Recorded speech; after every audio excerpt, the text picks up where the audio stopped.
જ્યારે ઉઠે ત્યારે દ્રષ્ટાંત ચાલતું હોય કે મારે તમે પેલી કથા ભૂલી ગયા હતા, અરે એ કથામાં સમજાવવા માટે દ્રષ્ટાંત આપ્યું હતું.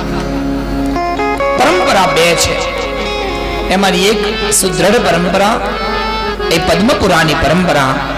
સૌથી પહેલા 4 આ બધી વાતો એક શાસ્ત્રમાં હતી જેને આપણે કહીએ છીએ વેદ, જેને વેદ વ્યાસજીએ વિસ્તાર પૂર્વક એક ભાગમાંથી 4 ભાગ બનાવ્યા. આ વેદ વ્યાસજી ઋષિ પરાશરના પુત્ર છે. દ્વીપમાં એમનો જન્મ થયો એટલે લોકો એમને દ્વૈપાયનના નામથી જાણે છે. કાળી ભૂમિ પર જન્મ થયો એટલે લોકો એમને કૃષ્ણ દ્વૈપાયન કહે છે. પ્રકૃતિએ જેમની રક્ષા કરી હતી. વેદ વ્યાસજી આપોઆપ મોટા થયા. બદ્રિકાશ્રમમાં એક વ્યાસાશ્રમ બનાવી અને પોતાના શિષ્યોને વેદ ભણાવે. વેદ એટલે જ્ઞાન, વેદ એટલે જાણવું, જેમાં અખૂટ ભંડાર જ્ઞાનનો ભરેલો છે ને વેદ કહેવાય. એવી કોઈ જ વાતો નથી જે વેદમાં ન હોય, પણ તકલીફ એવી છે કે વેદો આપણને સમજમાં નથી આવતા, કારણ કે વેદ સંસ્કૃતમાં લખાયા છે અને એ પણ કઠિન સંસ્કૃત. બોલો જય શ્રી કૃષ્ણ. એટલે આપણને સમજમાં નથી આવતી સંસ્કૃત. ચોખ્ખી ગુજરાતી પણ સમજાતી નથી ક્યારેક ક્યારેક. બોલો જય શ્રી કૃષ્ણ. હવે અમુક ભજનોની ગુજરાતી બહુ ઊંચી હોય. એક જગ્યાએ કીધું કે એક સભા હતી અને એમાં એક જણે બોલવા ઉભા કર્યા. કીધું મહારાજ આપણે ગુજરાતી વિશે બોલવાનું, તમે ગુજરાતીમાં જ બોલજો. એટલે ગુજરાતીમાં બોલવાનું શરૂ કર્યું. પેલા મહારાજ બિચારા 2-3 વાર શબ્દકોશ એવું બોલ્યા. શબ્દકોશમાં આવું લખ્યું છે, શબ્દકોશમાં આવું લખ્યું છે. એટલે પૂછ્યું મહારાજ તમે વારે ઘડી આ શબ્દકોશ આ કઈ આ ચોપડી ક્યાં મળશે? પેલા કીધું ઓલા શબ્દકોશ એટલે લાઇબ્રેરી. તો કે પહેલા સીધું ગુજરાતીમાં બોલાય ને. બોલો જય શ્રી કૃષ્ણ. આ લાઇબ્રેરી એટલે તો ગ્રંથાલય થાય. આવા શબ્દોનો જે આલય હોય એને શબ્દાલય કહેવાય, એ શબ્દકોશ કહેવાય, જેમાં બહુ બધા શબ્દો મળે. ચોખ્ખું ગુજરાત નથી સમજાતું. અહીં તો ગુજરાતમાં હજી સારું છે. જાઓ અમેરિકા, ત્યાં છોકરા જન્મે ને ભાઈ થોડા મોટા થાય ને ગુજરાતી ઇંગ્લિશ સાહેબ એવું ભેગું કરે, ક્યારેક તો સરખું બોલે જ નહીં. ત્યાં જ મોટા થાય ભાઈ ગુજરાતી તૂટેલું ગુજરાતી આવડે અને એવો અર્થનો અનર્થ કરે. જગ્યાએ લગ્ન કરાવવા ગયો તો એક બેન મને કે મહારાજ આ લગ્નનું મુહૂર્ત કાઢ્યું છે, છૂટાછેડાનું મુહૂર્ત કાઢી આપજો ને. મેં કહ્યું બેન છૂટાછેડા ના કહેવાય, છેડા છોડવાનું મુહૂર્ત કહેવાય. એવો અર્થનો અનર્થ હે છેડા છોડવા. એક હિન્દી ભાષી છોકરીએ મને ફોન કર્યો, पंडित जी मुझे आपसे मंडे को शादी करना है, मम्मी से बात करिए. मैं कहा शादी करना नहीं है जी, शादी कराना है. હવે આ કરાનામાં કેટલો ભેદ વિચારો તમે. પણ ના બોલે, શુદ્ધ ભાષા જ ના આવડે આપણને, આપણી ભાષા ના આવડે તો સંસ્કૃત ક્યાં સમજાય? વેદો સંસ્કૃતમાં છે, કઠિન છે. એટલા માટે પાછી આપણી ઉંમર નાની થઈ ગઈ. વેદ કેટલા વિશાળ. આખી જિંદગી જો વેદ સમજવા રહીએ તો જિંદગી ક્યાંય જતી રહે. એટલા માટે એક વેદમાંથી વેદ વ્યાસજીએ જોયું કે હવે ધીરે ધીરે માણસની બુદ્ધિ ઘટશે, ઉંમર ઘટશે, એની શક્તિ ઓછી થઈ જશે. એટલા માટે એમણે એક વેદમાંથી 4 ભાગ કર્યા અને 4 વેદ બનાવ્યા: ઋગ્વેદ, યજુર્વેદ, સામવેદ અને અથર્વવેદ. આ 4 વેદ એમણે એમના 4 શિષ્યોને આપી દીધા. 4 શિષ્યોને ભણાવ્યા અને કીધું કે હવે તમે બધા જ શિષ્યો આ વેદને વિસ્તાર કરો. 4 ઋષિઓ અલગ અલગ દિશામાં જઈ 4 વેદનો વિસ્તાર કરવા લાગ્યા. અને પછી એમણે પણ એ વેદમાંથી અલગ અલગ શાખાઓ બનાવી. એટલો એક ભાગ પણ ભણવો કઠિન હતો, એમાંથી બધી શાખાઓ નીકળતી ગઈ અને આ વેદોની અનેક શાખાઓ બની, ઘણી બધી શાખાઓ બની. હવે તો એમાંથી ઘણી બધી શાખાઓ લુપ્ત થઈ ગઈ. જેટલી છે એ થોડી ઘણી શાખાઓ આપણી પાસે બચેલી છે. એમાંની 2 શાખા મહત્વપૂર્ણ શુક્લ યજુર્વેદની. એમાંની 2 શાખા, એક શુક્લ યજુર્વેદ અને કૃષ્ણ યજુર્વેદ. અમારે સુધીરભાઈ શુક્લ યજુર્વેદની કાણવ શાખાના વિદ્વાન છે. આખી એક શાખા એમને મોઢે છે. બોલો.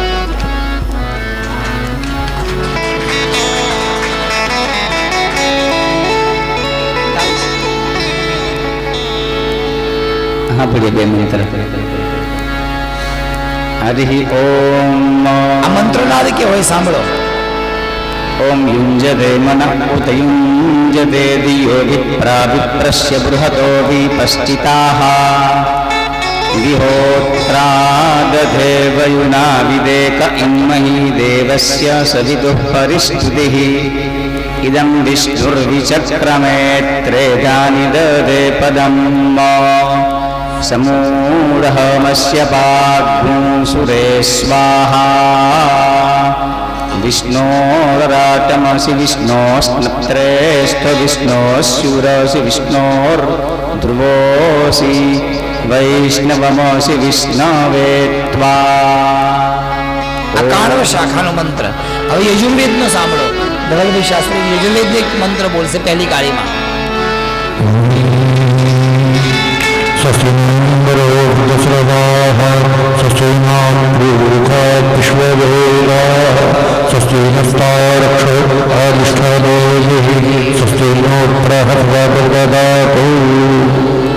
અલગ અલગ મંત્રો બધા, એમાં મંત્રોમાં ધ્વનિ હોય. બીજા બધા જ મંત્રો સંસ્કૃતમાં બન્યા છે. બોલો જય શ્રી કૃષ્ણ. કેમ ગુજરાતીમાં ના બનાવે? આપણને ઈઝી પડે ગુજરાતીમાં બનાયા હોત તો. સજ્જનો ધ્યાન આપજો, આ બધા જ વેદ શાસ્ત્ર સંસ્કૃતમાં છે. કારણ દુનિયાની એક જ ભાષા એવી જે ઝીરો મિસ્ટેક છે, જ્યાં એક પણ ભૂલ નથી. આવી એક જ ભાષા, અને એ છે સંસ્કૃત ભાષા. એક પણ ભૂલ વગરની ભાષા. ગુજરાતીમાં ઢગલાબંધ ભૂલો છે. હેડો બોલો તોય ચાલે, ચલો બોલો તોય ચાલે. તમે સુરતમાં જાઓ તો એ લોકો હિંગ કે, અને કાઠિયાવાડમાં સિંગ કહેવાય. સુરતી પટેલે કાઠિયાવાડી પટેલને કીધું હોય કે આ કિલો હિંગ લેતા આવજો નહીં, એટલે પેલો સમજે કે આટલી બધી હિંગ એ ક્યાં નાખશે, પણ પેલા તો સિંગ મંગાવી હોય. આ બધી ભૂલો છે. કઈ પણ બોલો તો ચાલે. વડોદરામાં અલા કે આપણે બકા કહીએ, સુરતીમાં શું કે મારે અહીંથી ના કહેવાય, એ કંઈક અલગ જ કે. આ બધી ભાષાઓમાં ભૂલ છે. દુનિયાની સૌથી વધારે ભૂલો વાળી ભાષા English. There is no rules and regulations. અંગ્રેજીમાં કોઈ પણ અક્ષર મોઢામાંથી ગમે ત્યાંથી બોલાય. કેટ કેટ કેટ, ખાસ્કો કાસ્કો કાસ્કો, ચિકાગો શિકાગો, કઈ પણ બોલાય. સામે વાળાને સમજમાં આવે એટલું બહુ, બસ. સંસ્કૃતમાં બિલકુલ ના ચાલે. જે અક્ષર જેવો લખ્યો હોય એવો જ બોલવો પડે. સાઉન્ડ ગળામાંથી જ આવવો જોઈએ. ચ બોલતી વખતે જીભ ઉપર અડવી જ જોઈએ. ચ અને હોઠ અડાડ્યા વગર જો માં બોલો તો $1000 દક્ષિણા હું તમને આપું. બોલો જય શ્રી કૃષ્ણ. એટલે ટ્રાય કરો, માં બોલો હોઠ અડાડ્યા વગર. અને ના બોલે તમે મને આપજો. ટ્રાય કરતા જ નહીં. સકલમ શકલમ. હા, 3 સ, શ અને શ અલગ છે સંસ્કૃતમાં, અને બધાનો અર્થ અલગ થઈ જાય. એક અક્ષર જો આમથી આમ ગયો તો અર્થનો અનર્થ થઈ જાય. તમે વાંચવા બોલવા જાઓ પુરાણ અને પનો થઈ જાય ક તો થઈ જાય પુરાણ, ધર્મ બદલાઈ જાય. આ સંસ્કૃતની આવી મહત્તા છે. પણ આ સંસ્કૃતના શબ્દોની એ ફ્રીક્વન્સીને લઈ હજારો વર્ષ પહેલા આપણા ઋષિ મુનિઓએ બહુ રિસર્ચ કર્યું. અલગ અલગ પર્પસને લઈ અલગ અલગ મંત્ર બન્યા. બહુ ધ્યાન આપજો સજ્જનો. જીવનના વિઘ્નોને દૂર કરવા માટે એમણે ગણપતિના મંત્ર બનાવ્યા. ગણેશનો મંત્ર બોલો, તમારા વિઘ્નો દૂર થઈ જાય. શક્તિ માટે, તાકાત માટે માતાજીના મંત્રો બન્યા. દેવીના મંત્ર રોજ આપવામાં આવે તો આપણામાં એક શક્તિ આવે, એક પાવર આવે, એક એનર્જી આવે. રોગ દૂર કરવા માટે એક મંત્ર બન્યો, અને મંત્ર છે મહામૃત્યુંજય મંત્ર. રોજ જે વ્યક્તિ મહામૃત્યુંજયનો જાપ કરે એના રોગ ભગવાન દૂર કરે. બહુ સુંદર કથા છે પણ કવરેજ નથી. બોલો જય શ્રી કૃષ્ણ. હા, આ મહામૃત્યુંજય વાળો મંત્રોની કથા તો બહુ સરસ છે. કહી દઉં? હવે જે ભગવાન ગવડાવે એ. બોલો જય શ્રી કૃષ્ણ. જે આવે ને એની કૃપા. ધ્યાન આપજો, ફટાફટ જઈશું કથામાં. એક મૃકુંડ ઋષિ હતા. આ મૃકુંડ ઋષિનો એક પુત્ર નહીં, અનેક વર્ષોની સાધના કરી મહાદેવ પ્રસન્ન થયા. મહાકાલ માગો મહારાજ, શું જોઈએ છે? મહારાજે કીધું ભગવાન એક પુત્ર આપી દો. કઈ નથી જોતું. મહારાજ તમારા નસીબમાં પુત્ર નથી, અને જો પુત્ર જોતો હોય તો યાદ રાખજો 17 વર્ષ પતે અને 18મું બેસે તો દીકરો મરી જશે. બોલો છે મંજૂર? હા મંજૂર છે. મહારાજ ક્યાં દિવસો જશે કોને ખબર, ત્યારે મરવાનું આપી દો ને. પુત્ર આપ્યો, નામ રાખ્યું માર્કંડેય. 3 વર્ષથી 4 વર્ષનો થયો. 4 વર્ષમાં 4 વર્ષના દીકરાએ 4 વેદોને કંઠસ્થ કરી દીધા. 6 વર્ષમાં પુરાણો કંઠસ્થ બોલે અને 8 વર્ષનો થયો, 9 વર્ષનો થયો ત્યાં તો આમ મોઢામાં સરસ્વતી બેસી બેઠી. ચારે બાજુ બહુ મોટા મોટા વિદ્વાનોને શાસ્ત્રાત્મક પરાસ્ત કરી દે અને તેજનો ભંડાર અને જ્ઞાનનો સમુદ્ર આ બાળક. એવો દીકરો જ્યારે નજર લાગી જાય એવું તેજ એનામાં. પણ સાહેબ જોતો જોતામાં 17 વર્ષ વીતી ગયા. આંખના એક પલકારા અચાનક સ્વપ્નમાં મહાદેવ આયા અને મા બાપને કીધું તૈયારી કરો, 17મું પડશે ને 18મું બેસશે એટલે દીકરો જશે. ધ્રાસકો પડ્યો, છાતી પર પથ્થર પડ્યો. હવે શું વિચાર કર્યો, એક કામ કરું, આના કરતા તો મરી જવું સારું, આત્મહત્યા કરી લઈશું. પુત્ર મરશે, આપણે મરી જઈશું. દીકરાને લઈ અને માતા પિતા બંને જણા ઉજ્જૈન નગરીમાં દર્શન કરવા માટે ગયા, મહાકાલના મંદિરમાં. રાત્રે સૂતા, સવારમાં દર્શન કરીશું વિચાર કર્યો અને ક્ષિપ્રા નદીના તટ પર સૂતા બંને જણા માતા પિતા વાતો કરે. બાળક બાજુમાં સૂતા હતા અને બાળક વાત સાંભળી લીધી. મા પિતાને કહે, પતિ પત્નીને કહે કે આના કરતા તો દીકરો ના માગ્યો હોત તો સારું. આવો દેવ જેવો દીકરો કાલે મરી જશે અને આપણે માથે હાફ ફાટશે. ક્યાં કેવી જિંદગી આપણી. આ બધું સાંભળ્યું પણ હવે થાય શું છે? નસીબમાં છે એ તો થવાનું. સવાર પડી દર્શન કરવા ગયા મહાકાલના મંદિરમાં. દીકરાને કીધું બેટા મહાકાલનો અભિષેક કર, અમે જરાક પરિક્રમા કરીને આવીએ. મા બાપ પરિક્રમા કરવા માટે નીકળ્યા. દીકરો મહાદેવનો અભિષેક કરે. બે મહારાજ અંદર અંદર વાતો કરે. એક મહારાજે બીજા મહારાજને પૂછ્યું, આ મહાકાલ નગરીની બહાર પેલા બે કાળા માણસો કોણ ઉભા છે? એક મહારાજે કીધું કે તો કાળ છે. આજે કોકનું મોત આવ્યું છે મહાકાલના નગરીમાં, કોક મરવાનું છે. જળ ચડાવતા ચડાવતા કાને વાત પડી, આજે મારે મરવાનું છે, મને લેવા આયા લાગે છે. એક મહારાજે બીજાને પૂછ્યું, પણ એ કાળિયા માણસો, એ કાળ અંદર કેમ નથી આવતા નગરીમાં? એટલે મહારાજે જવાબ આપ્યો, કાલ ઉસકા ક્યા કરે જો ભક્ત હો મહાકાલ કા. એ અંદર ના આવે, બહાર રહે. મૃત્યુ અહીંયા નહીં આવે. પેલા માર્કંડેયને થયું, હું બહાર જઉં તો અમારું અંદર બહાર જવું જ નથી, અંદર જ રહો આખો દાડો. એટલે અંદર ને અંદર રહ્યા. સાંજ પડી ગઈ, રાત્રે 12 વાગ્યા, મંદિર બંધ કરવાનો સમય. મહારાજ કે બહાર નીકળ, મંદિર બંધ કરવું છે. હાથ પકડીને ખેંચવા જાય, મહારાજને ધક્કો મારી અને માર્કંડેય મહાદેવને બાથમાં લઈ ભરી લીધા અને આંખમાં આંસુની ધારા વહી. રાત્રે 12 વાગ્યા હતા, આંખમાંથી આંસુની ધારા અને મહાદેવનો મહાકાલનો અભિષેક થયો. રાત્રે અભિષેકમાં મહાકાલ પ્રગટ થયા. દીકરાના માથે હાથ ફેરવ્યો, બેટા માંગો શું જોઈએ છે? અત્યાર સુધી કોઈએ દૂધનો અભિષેક કર્યો, કોઈએ જળ ચડાયું, કોઈએ દૂધ આદિ ચડાયું. બેટા તે તો હૃદયના ભાવનો અભિષેક કર્યો છે, તે આંસુનો અભિષેક કર્યો છે. તું મારી આગળ રડ્યો છે, બોલ શું જોઈએ? ભગવાન મારે કંઈ નથી જોતું, મારા મા બાપની સામું જુઓ. હું મરી જઈશ તો એનું કોણ? મને જીવતો રાખો. મહાદેવે કીધું, એ સંભવ નથી. તને તો મેં મારા આશીર્વાદથી તું આવ્યો છે અને મેં જ કીધું તું કે તું મરીશ. હવે મારે મારી વાત ખોટી કેમ પાડવી? તો એક કામ કરો, હું મરું એને પહેલા મારા મા બાપને મારી નાખો, તો પછી એને દુઃખ જોવું ના પડે. પહેલા એને મારો, પછી મને મારો. મહાકાલે કીધું, સમય કરતા પહેલા અને સમય કરતા પછી મારવાની જવાબદારી એ કોઈ ન કરી શકે. એ મોત હોય ત્યારે જ આવે, એમનું મોત નથી આવ્યું હજી. તો ભગવાન ક્યાં તો એમને મારો અને ક્યાં મને જીવાડો, બેમાંથી એક ખરો. મહાદેવ કીધું, કાન પકડ્યા, જા આજથી તું ચિરંજીવી બની જા. અને 7 ચિરંજીવી પછી 8મા માર્કંડેય મહામુનિને ચિરંજીવી ભગવાને બનાવ્યા. પણ મહાદેવે માર્કંડેયને જ્યાં ચિરંજીવી બનાવ્યા ત્યાં માર્કંડેય મહાદેવના પગ પકડી લીધા. ચોધાર આંસુ રડવા લાગ્યા. મહાદેવ એક વાત કહું, મા બાપને કંઈ થાય ને તો કોઈ ફરક ન પડે. એનો દીકરો કે દીકરી બીમાર પડે તો મા બાપનું કાળજું કપાઈ જાય. સાહેબ આપણને કંઈ થાય તો ચાલે, પણ દીકરા બીમાર પડે તો આપણું કાળજું કપાય. તમે મને તો જીવતો કર્યો, પણ સમાજમાં આવા કેટલા મા બાપ હશે એને એના દીકરાઓની પડી હશે, એના દીકરાઓ બીમાર પડે એની ચિંતા હોય મા બાપને. મહાદેવ એની માટે કંઈક કરો. મહાદેવે કીધું એની માટે મારે નહીં, તારે કરવું પડશે. શું? એક કામ કરો માર્કંડે, બનારસ કાશીમાં જાઓ અને મહાદેવના 5 કરોડ જપ કરો. ઓમ નમઃ શિવાય આ મહામંત્રના 5 કરોડ જપ થશે એટલે તમને મહાદેવના દર્શન થશે. અને એ વખતે હું તમને એક મંત્ર આપીશ.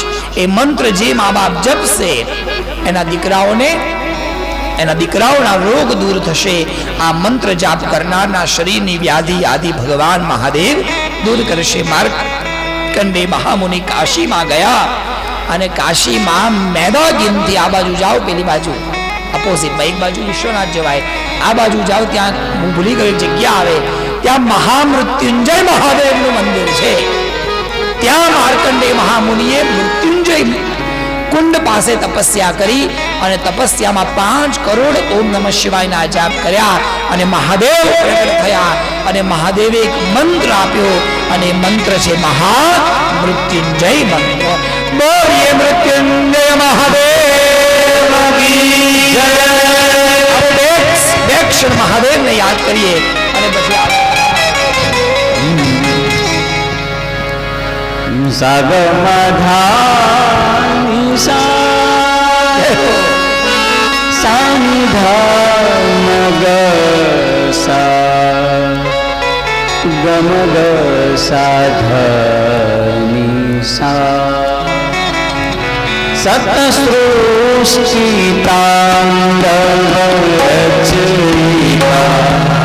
નટરાજ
આ શરીરમાં ક્યારે રોગ ના આવે. તો મહારાજ અમે તો બહુ જપીએ તો તકલીફ તો પડે જ છે. બોલો જય શ્રી કૃષ્ણ. રોગ આવે તો ધ્યાન આપજો, એ રોગનું નિદાન ભગવાન શોધી આવે મંત્ર દ્વારા. હવે જે નસીબમાં હોય રોગ તો આવે જ. સમાજમાં બહુ માણસ જોવામાં આવે જિંદગીમાં ક્યારે તમાકુ ના ખાધી હોય તોય કેન્સર આવે. આખી જિંદગી તમાકુ ખાય એને કઈ જ ના થાય. બોલો, ઘણા એવા સંગીતકાર હોય એ ફાફડા ખાય અને ભજીયા ખાઈને તરત ગાવા માટે બેસે, એના ગળાને કઈ ના થાય. અને મારા જેવા જરા ઠંડુ પાણી પીવાઈ ગયો જય શ્રી કૃષ્ણ થઈ જાય. આ બધું ઊંધું ચીધું જ છે દુનિયામાં. કોઈ કશું નક્કી કરી શકે જ નહીં. નક્કી એને કર્યું એ જ થાય, આપણા હાથમાં છે જ નહીં સાહેબ. પણ તો આ બધું કરવાનો ફાયદો શું? બોલો જય શ્રી કૃષ્ણ. જો એને બધું નક્કી જ કર્યું હોય તો આ બધી મહેનત શું કરવા કરવાની? શું કરવા જપ કરવાના? શું કરવા પૂજા કરવાની? નક્કી જ હોય તો. પણ ધ્યાન આપજો, અમારા ગુરુજી બહુ સરસ વાત કરતા. નીતિનભાઈના ગુરુજીનું આ દ્રષ્ટાંત, પટવર્ધન ગુરુજી જ્યોતિષના બહુ જ મહાન વિદ્વાન. અમે રોજ સાંજે ગપ્પા મારવા જઈએ. વિષય તો એમનો, અમારે ક્યાં જ્યોતિષ ભણવાનું. એટલે અમે ક્યારેક જઈએ બેસવા, અને ગુરુજી બહુ મોજી લાગે એટલે મજા મસ્તી કરીએ. આ એમનું દ્રષ્ટાંત તમને કહું છું. કેટલા બધા વિદ્વાન કાશીના, અને સારી સારી વાતો આમ તમને ગળામાં ગળાઈ દે, શીરાની જેમ ઉતરી જાય. વાતમાંથી વાત નીકળી, કોકની કુંડળી જોઈ અને થોડા સમય ઠીક કરીએ, થોડી કુંડળી જોઈ અને કીધું કે જો लिखा है वो होगा. काशी तो भाषा है भी, किसी का बाप उसको रोक नहीं सकता. अब ये के तो गुरुजी एक बात बोलूं, ये कोई रोक नहीं सकता तो ये करने से फायदा क्या? बहुत सरस जवाब आप्यो साहेब. आम उतरी गयो. गुरुजी कीधुं કે આ બધું કરવાથી જ્યોતિષ જુઓ ને તમે મહારાજ કહે કે આટલું આટલું કરો, જે લખ્યું છે એ જ્યોતિષ રોકી નહીં શકે. પણ તમને કીધું ને આટલું કરો, એ તમે કર્યું એટલે તમારા નસીબમાં જે દુઃખ આવવાનું છે એ દુઃખનો તમને અનુભવ નહીં થવા દે. ક્યાં તો તમને એનું નિદાન આપી દેશે. ઉદાહરણ સાંભળજો. બે છોકરા, એમનું ઉદાહરણ છે. બે છોકરા બાઇક લઈને જતા હતા, પડી ગયા, એક્સિડન્ટ થયો બંનેને. જમણા પગમાં બંનેને વાગ્યું અને પાટો બાંધ્યો ડોક્ટરે. એક જ જેવો પાટો બાંધ્યો, એક જ હોસ્પિટલમાં દાખલ કર્યા, 5 દિવસ રાખ્યા. એક જ જેવી દવા ટીકડી આપી, સવાર બપોર ને સાંજ ખાવાની. ઘેર જાઓ, 5 દિવસ પછી પાછા આવજો. બંને છોકરા ઘરે ગયા. એક છોકરો કરોડોપતિ હતો, આરામથી પગ લાંબા કરીને બેઠો, ટીવી રિમોટથી ચાલુ કર્યું.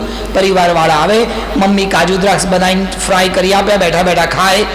પરિવારવાળા આવે ને પેલા પાટા ઉપર લખે ગેટ વેલ સૂન. કોઈક ચોકલેટ લાવે, કોઈક મળવા આવે, કોઈક ખબર કાઢવા આવે, કોઈ ગપ્પા મારે. 5 દિવસનો ટાઈમ પાસ થઈ ગયો, ખબર જ ન પડી. અને એકના ઘરમાં પંખોય નહોતો. એવો કંટાળ્યો, પગમાં ખંજવાળ આવે, અંદર ફૂટપટ્ટી નાખીને ખણવા ગયો, લોહી નીકળ્યું, એમાં પરવું થયું. સાહેબ, બંનેની તકલીફ એક જ જેવી હતી. જુઓ, એક જ જેવી તકલીફ, એક જેવો પાટો, એક જેવી દવા, એક જેવું દુઃખ. પણ એકને દુઃખનો અનુભવ પણ ના થયો અને એકને દુઃખનો અનુભવ થયો. કેમ? એકની પાસે ફેસિલિટીઝ હતી, એકની પાસે કશું જ નહોતું.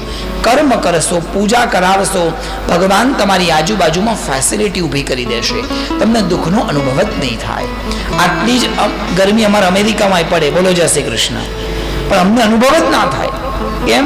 જ્યાં જાઓ ત્યાં એસી, ગાડીમાં એસી, બધે જ એસી હોય, તમને ખબર જ ના પડે ગરમી. અહીંયા oh my god, it's too hot. અલા યાર, હોટ તો ત્યાંય હતું, અહીં એસી નથી, અહીં ફેસિલિટી નથી. તમે વિચાર કરો, તકલીફ બધે જ છે. અહીંયા ત્યાં કંઈ સુખ નથી, તકલીફ બધે જ છે. પણ એક જગ્યાએ તમને ફેસિલિટી મળી જાય, એક જગ્યાએ ફેસિલિટી નથી મળતી. સાહેબ, બીમારી આવે ને, ઘણા એવા જોયા છે, બીમારી આવે તડપી તડપીને મરી જાય, સારા ડૉક્ટર ના મળે. એક ડૉક્ટર પાસે જાય ને ડૉક્ટર 2 દાડા મહેનત કરે ને કે અમારી પાસે સાધન નથી, બીજા હોસ્પિટલમાં લઈ જાઓ. તો ધૂળ ખાવા રાખ્યા હતા 2 દાડા. અને પેલો બીમાર થઈને પાછો ત્યાં જાય, ત્યાં ત્રીજે મોકલે, અને ચોથી હોસ્પિટલમાં જતા પહેલા ભગવાનના ઘેર જતો રહે. અને કોક એવો હોય સમય પર એવા ડોક્ટર મળી જાય અને નિદાન નીકળી જાય, રોગ સારો થઈ જાય. રસ્તો આપનાર પરમાત્મા છે. સત્કર્મની સાધના આપણને ફેસિલિટી ઊભી કરશે. માટે સત્કર્મ, પૂજા પાઠ કરવા બધું જ જરૂરી છે. ઘણા લોકો કે અમે એમાં નથી માનતા. લે, તમે નથી માનતા કારણ કે ભગવાને તમને નામ મગજ નાનું આપ્યું છે. બોલો જય શ્રી કૃષ્ણ. આ બધું માનવા માટે મગજ મોટું જોઈએ. હવે હું મને એક ડૉક્ટર મળ્યા અને ડૉક્ટરે મને કીધું કે સાગરભાઈ તમને એપેન્ડિક્સ હોય તો અમે અહીંથી કાણું પાડીએ, એપેન્ડિક્સ એમાંથી બહાર કાઢીને કાપી નાખીએ અને પાછા ઉપર ટાંકા લઈ લઈએ. હવે હું એમ કહું આ ડૉક્ટર ગાંડો જ અહીંથી વળી કાણું પડાતું હશે અને એમાં વળી ટાંકા લેવાતા હશે. હવે જો હું ડૉક્ટરને ગાંડો કહું તો ખરેખર ગાંડું કોણ, હું કે ડૉક્ટર? ઓફકોર્સ હું. મને ખબર નથી પડતી. ડૉક્ટર કરી શકે એની વિદ્યા છે. એવી જ રીતે જ્યોતિષ શાસ્ત્ર જાણકારને ખબર હોય કારણ કે એ એની વિદ્યા છે. એ જે જાણશે પામશે. આ મંત્રોમાં એવી શક્તિ છે. તે રોજ મંત્ર જાપ કર્યા કરે એનાથી એક એવું વાઇબ્રેશન ઊભું થાય. એ વાઇબ્રેશનને આપણી ભાષામાં પુણ્ય કહેવાય. એ પુણ્ય તમારે આડું આવે અને પુણ્ય તમારા બધા જ કામ સીધા પાડી દે. બધા જ મંત્રો એટલે સંસ્કૃતમાં બનાયા છે કારણ કે સંસ્કૃત શુદ્ધ ભાષા છે. હવે સંસ્કૃત આપણને સમજાતી નથી એટલે સમજાવવા માટે વેદવ્યાસજીએ 4 પુરાણોને સરળ બનાવી અને એમાંથી અલગ અલગ શ્રુતિ ગ્રંથો બનાવ્યા, ઉપનિષદ બનાવ્યા. એ કઠિન સંસ્કૃતને સરળ સંસ્કૃતમાં રૂપાંતરિત કર્યા. વાત એની હતી, એને સરળ કરી દીધી સમાજ સમજાવવા માટે. પણ સમય આપણી પાસે હવે નથી એટલો બધો વાંચવાનો. એટલા માટે સમય થોડું વાંચીને ઘણું બધું મળી જાય એની માટે એમણે ઉપનિષદમાંથી સૂત્ર બનાવ્યા અને કહેવાય બ્રહ્મસૂત્ર. બ્રહ્મસૂત્રને પણ સમજાવવા માટે એમણે ભગવદ્ ગીતાનું નિર્માણ કર્યું. બીજું કંઈ ના વાંચો અને ભગવદ્ ગીતા વાંચી લો તો ઘણું બધું જ્ઞાન મળી જાય. પણ ભગવદ્ ગીતા પણ જો વાંચવી કઠિન પડે, બહુ સમજમાં ન આવે તો એને સમજાવવા માટે એક ઉપનિષદના વાક્યોને લઈ એમણે પુરાણોની રચના કરી. એક વાક્ય સમજાવવા માટે એક વાર્તા બનાવી, બીજી વાત સમજાવવા માટે બીજી વાર્તા. આવી વાર્તાઓને ભેગી કરી એમણે પુરાણોની રચના કરવામાં આવી અને ભગવાનની લીલાઓને વેદની વાતોની સાથે જોડવામાં આવી. જેમ કે સત્યમ વદ, આવું વેદમાં લખ્યું છે, સાચું બોલવું. હવે સાચું બોલવાથી શું ફાયદો અને શું નુકસાન એને સમજાવવા માટે એ કેટલી મોટી કથા બનાવી. અને કથા જે રાજા હરિશ્ચંદ્રની કથા, સત્યવાદી રાજા હરિશ્ચંદ્ર. કેવી કથા તમે જુઓ, તમને બંને ખબર પડે સત્યનું પાલન કરનારની દશા કેવી થાય. પણ એ પણ સમજાવે કે સત્યનું પાલન કરે એની રક્ષા મારો ભગવાન કરે. સાચા વૈષ્ણવ કોને કહેવાય, વૈષ્ણવના લક્ષણો કયા કયા અમારા પુરાણોમાં શાસ્ત્રોમાં છે. એને સમજાવવા માટે આપણા પુરાણોમાં અલગ એક સુંદર કથા આવી અને એ કથા છે સુંદર પરમ ભગવદીય વૈષ્ણવ. અમારા જેણે એકાદશીની કથા કરી અંબરીશ રાજાની. વાત એની એકાદશી કરો વેદમાં કેવી રીતે કરવાની શ્રુતિ ગ્રંથોમાં, પણ એ કોણે કરી અને કેવી રીતે જીવ્યા એની કથા માટે અંબરીશ રાજાની કથા એ. અને એ જ વૈષ્ણવ જનતો એની કવિતા આપણા નરસિંહ મહેતાએ લખી દીધી. બહુ બે પદ સાંભળી આપણે. વૈષ્ણવ જન તો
પુરાણોમાં આવીને પુરાણોમાંથી ભજનમાં ઉતરી છે એનું એટલા માટે વેદોની વાતોનું સરળીકરણ આ પુરાણોમાં તમને જોવા મળે એવી આ પુરાણની સુંદર ગાથા છે, પુરાણની સુંદર વાર્તાઓ છે.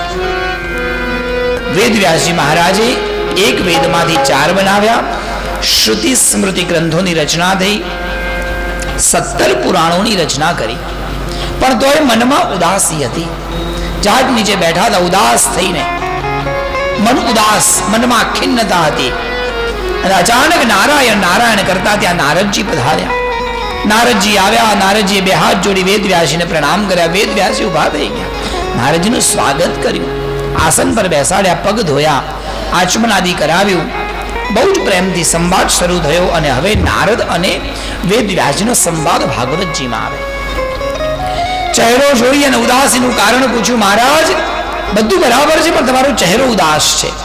આકાશર્ય મહાભાગ ભવતઃ કચ્ચિદાના પરિતુષ્યતિ શારીર આત્મા માનસ એવ વા. મહારાજ ઉદાસ છો, બધું બરાબર છે? એટલે વેદવ્યાસજીએ પોતાના હૃદયની જે ખિન્નતા હતી એ નારદજીને કીધી. નારદજી, બધું આમ તો બરાબર છે, પણ મન ઉદાસ છે. વેદોમાંથી શ્રુતિ ગ્રંથ સ્મૃતિ ગ્રંથ બનાવ્યા, પુરાણોની રચના કરી, તો પણ મનને સંતોષ નથી. મારા મનને શાંતિ નથી. મને શાંતિ ક્યારે મળશે? મનની શાંતિ આપનાર એક જ ભગવાન છે. બોલો જય શ્રી કૃષ્ણ. એટલે આમ એક, પણ આમ બે.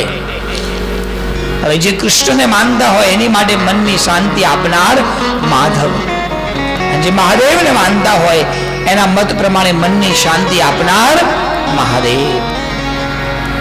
મનની શાંતિ પરમાત્મા આપે. મનની શાંતિ ક્યારે મળશે?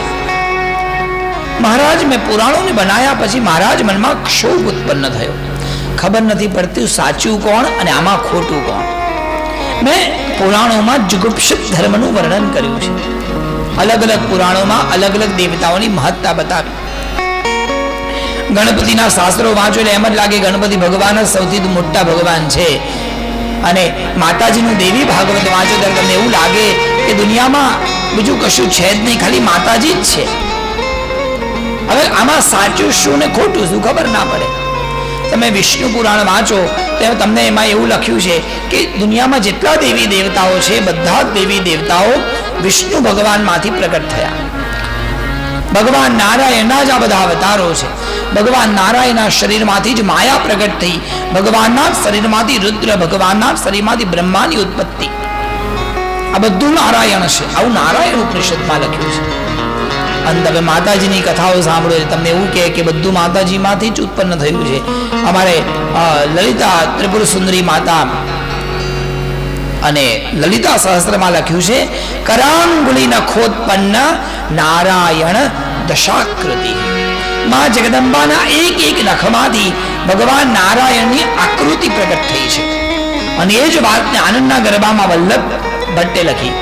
મચ્છ કચ્છ વારા નરસિંહ વામન થઈમાં એ અવતારો તારા અને તે તુજ મહિમા. પરશુરામ શ્રીરામ રામ બળી બળજેમાં બુદ્ધ કલંકી નામ દશવિધ ધારી દેમાં. હે માં, તે જ આ 10 અવતારોને ધારણ કર્યા છે. આમાં સાચું શું ખોટું શું? બોલો જય શ્રી કૃષ્ણ. દેવી ભાગવત વાંચો તો માતાજી સાચા લાગે. વિષ્ણુ ભગવાનના ગ્રંથો વાંચો તો વિષ્ણુ ભગવાન સાચા લાગે. મહારાજ, અને વિષ્ણુ ભગવાનમાં પણ કેટલા બધા અવતારો. રામ સાચા કે કૃષ્ણ સાચા? પ્રભુ રામને માનવા કે ભગવાન કૃષ્ણને માનવા? આ બંનેને માનવા જઈએ તો પછી એના સિવાય તો કેટલા બધા અવતારો છે. અને એક અવતાર તો એવો કે જેનું પુરાણમાં ક્યાંય, ભાગવતજીમાં ક્યાંય નામ નથી આવતું. અને તિરુપતિ બાલાજી, દુનિયાના કરોડપતિ ભગવાન. બોલો જય શ્રી કૃષ્ણ. તિરુપતિ બાલાજી કેવું સુંદર મંદિર હે. અને એને વેંકટાદ્રી પર્વત ઉપર ભગવાનનું કેવું અદભુત દિવ્ય મંદિર. હવે વેંકટેશ્વર ભગવાનનું ભાગવતમાં કથા જ ના આવે તો હવે આ છે શું? વેંકટેશ્વર ભગવાનની ઉત્પત્તિ કેવી રીતે થઈ? કયા ભગવાન છે? વિષ્ણુ ભગવાનમાં પણ આટલા બધા અવતારો, ક્યારે વેંકટેશ્વર થયા? આમાં તો ગણતરી ખાલી 24 જ છે. આવું બધું બહુ બધું છે, કઈ ખબર નથી પડતી. ભગવાન નારાયણના જ આટલા બધા અવતારો છે. આવી બધી ભ્રમણાઓ મારા મનમાં છે. ભગવાન આ બધામાં સાચું તત્વ શું એ મને નથી સમજાતું. નારદજી, તમને ખબર હોય તો તમે મને જણાવો. નારદજીએ કીધું, વેદવ્યાસજી, હવે આનો જવાબ તો મારી પાસે નથી, પણ મારી પાસે એક ઉપાય છે. હું નાનો હતો ત્યારે મારો જન્મ મારા પિતાજીના ખોળામાંથી થયો, અને એ વખતે જન્મતાની સાથે જ હું નારાયણ નારાયણ એવું બોલ્યો. અને મારા જન્મતાની સાથે નારાયણ નારાયણ શબ્દ સાંભળી મારા પિતાજી બહુ જ ખુશ થયા. અને એ વખતે મારા પિતાજી મને 4 શ્લોક આપ્યા અને કીધું, બેટા, જીવનમાં ક્યારેય પણ તકલીફ પડે તો આ 4 શ્લોક ગાજો, તમારી તકલીફ ભગવાન દૂર કરી દેશે. પણ હવે એવું છે કે વ્યાસજી, મારા લગ્ન થયા નથી. બોલો જય શ્રી કૃષ્ણ. એટલે મારે કોઈ તકલીફ જ નથી. બધી તકલીફ તો લગ્ન થયા પછી હોય. જે પૈણે એને તકલીફ હોય, પૈણ્યા વગર તો ક્યાંય કોઈને તકલીફ જ ન હોય. એટલા માટે હવે અમારે કોઈ તકલીફ નથી. આ મારા પિતાજી આપેલા 4 શ્લોક હજી એમના એમ પડ્યા છે. તમારે જોતા હોય તો આપું, તમે ટ્રાય કરી જુઓ. એટલે પછી વેદવ્યાસજીને નારદજીએ એ 4 શ્લોક આપ્યા, જેને કહેવાય ચતુશ્લોકી ભાગવત. બહુ ધ્યાનથી સાંભળજો. આ 4 શ્લોક બહુ જ દિવ્ય છે. આખું ભાગવત ન થાય તો આ 4 શ્લોક ગાવાથી અથવા તો સાંભળવાથી આપણને ભાગવતના શ્રવણનું ફળ મળે છે. આપણે ચતુશ્લોકી ભાગવતને સાંભળીએ.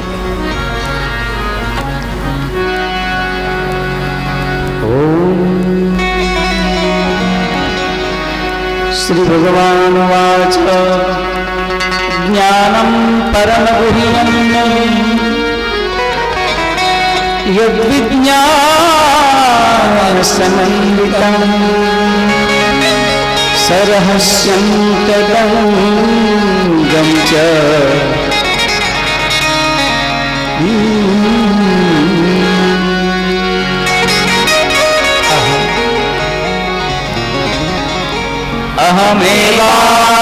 અહમેવાસ્મેવાગ્રે નાન્યદ્યત સદસત્પરમ પશ્ચાદહન્યયેત ચ યો વસિષ્યેત સોષ્મ્યહં રૂપેર્ધન્યત પ્રદીયેત ન પ્રદીયેત ચાત્મને તદ્વિદ્યાત્મનો માયા યથા ભાસો યથા તમઃ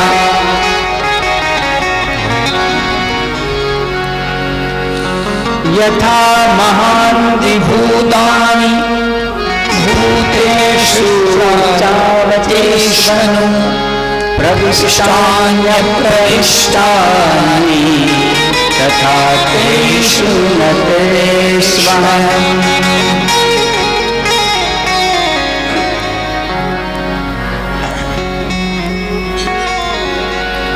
4 શ્લોકમાં નારદજી દ્વારા પ્રાપ્ત આ 4 શ્લોક જ્યારે વેદવ્યાસજીને મળ્યા, એનો અર્થ તો બાજુમાં રહ્યો. નારદજીને પહેલા પ્રશ્ન કર્યો, નારદજી, એ 4 શ્લોક અમારે રહેવા દો, હું બરાબર પછી વાંચું છું, પણ મને એ જવાબ આપો, જન્મતાની સાથે તમે નારદજી નારાયણ નારાયણ કેવી રીતે બોલ્યા? આવું